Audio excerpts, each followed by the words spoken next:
Israel-Gaza Iran War News Live Update.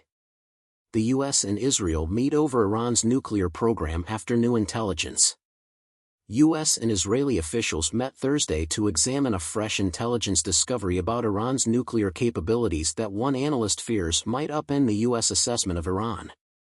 Axios reported that U.S. and Israeli officials found evidence that Iranian nuclear scientists are using computer modeling to construct a nuclear weapon.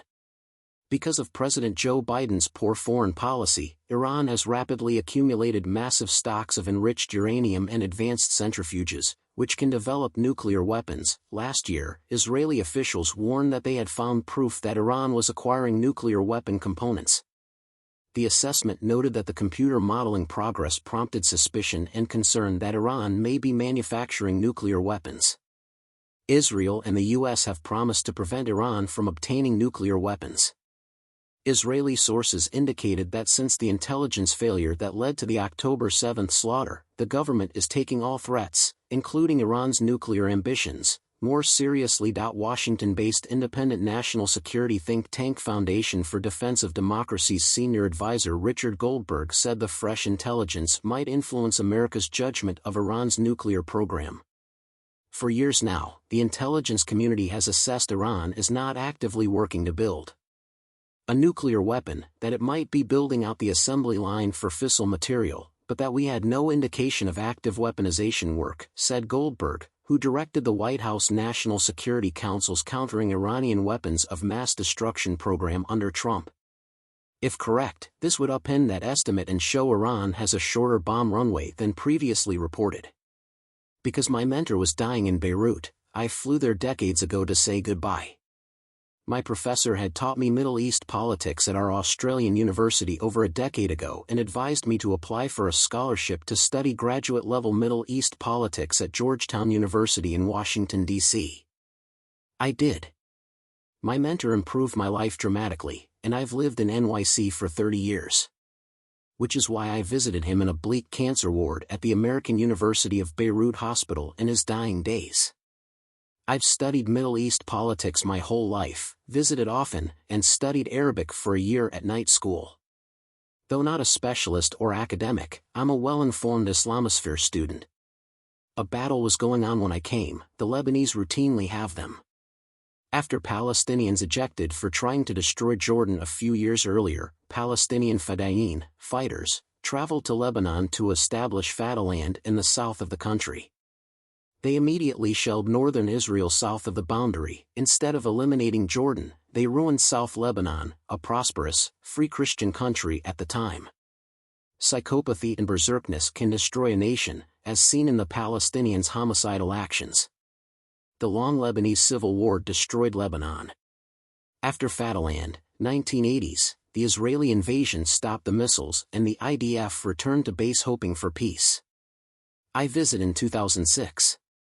Hezbollah missiles into northern Israel prompted another Israeli invasion. Israel doesn't initiate or lose wars because that neighbors doesn't negotiate. Game theory binary: we win, you die, you win, we die **** with a twist. Being a democracy and humane, Israel doesn't kill everyone after they win. Same place in 2024.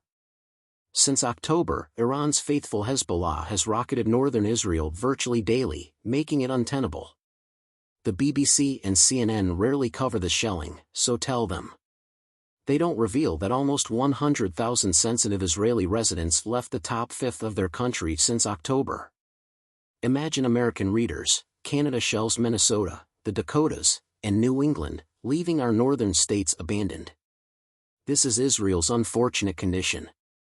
And how would you feel if the UN, Department of State, BBC, or NBC advised Minnesotans to suck it up as Canadian rockets burned Minneapolis? Hezbollah agreed to stay north of the Litani River in Lebanon after the 2006 UN truce over the conflict I watched decades earlier. Their starving martyrs and bearded Ayatollah's pinky promised to leave the bottom fifth of that land. After breaking their commitment, Hezbollah still terrorizes South Lebanon. Amazingly, Hezbollah has a family-friendly jihad theme park. In Lida, I wrote about scaled chutzpah. Be patient. Imagine having your closest loved ones kept captive in Hamas Islamic Republic of Gaza dungeons a few miles from you as part of their Kill Israel project? Your loved ones attended a music event in their democracy. Or made breakfast on stolen land even though Israel was undestroyed. The Islamic forces violated the peace Hezbollah promised in 1983, 2006, and 2005 when Israel left Gaza, replacing it with the highly popular terror state in Gaza and October 7's medieval stylings. All Islamist groups share aims, morals, and motivations, thus ISIS would have been proud. We would shoot if we were secular, peaceful Westerners facing such horror. Ceasefire? Anywhere? Some people are untrustworthy. Do you have any proof that the Palestinian movement, as a whole, will stop killing Jews and destroying Israel? As an atheist and attorney, I don't believe without proof. Claims like they want peace from leftist politicians and terrorist LARPing students lack substantiation. Wait for your explanation of the Palestinian coexist movement in the comments below. I have time. Yet Israel is losing patience for political and strategic reasons. An abandoned fifth of a country due to rocket fire will put pressure on leaders. Imagine Minnesotans who want to return home. My amateur Middle East knowledge puts the probability of an Israeli invasion at 50-50. Remember that a self-inflicted war would destroy weak, failed, beautiful Lebanon. Before the 1970s, Palestine was a Christian nation and the second richest in the Middle East, but the Palestinian Federation exploited sectarian and social divisions to destroy it during the 1975-1990 war. The Palestinians destroyed a prosperous nation. To slaughter Jews. They stripped Lebanon of its integrity, leaving it bankrupt and vulnerable to asymmetrical military strength to the south. Today's tech and Iranian missiles make last century's wars look like teenage lads with firecrackers.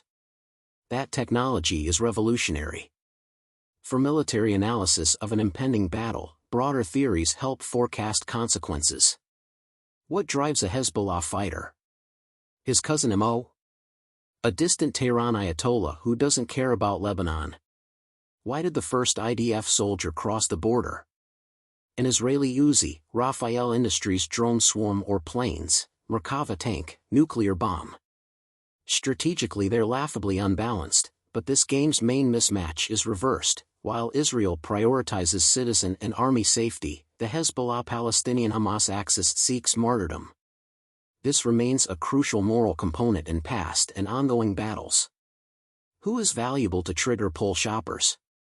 Once upon a time, 1,000 Fedayeen warriors, convicted criminals imprisoned in a democracy for killing Arabs and Jews, were morally worth one Gilad Shalit.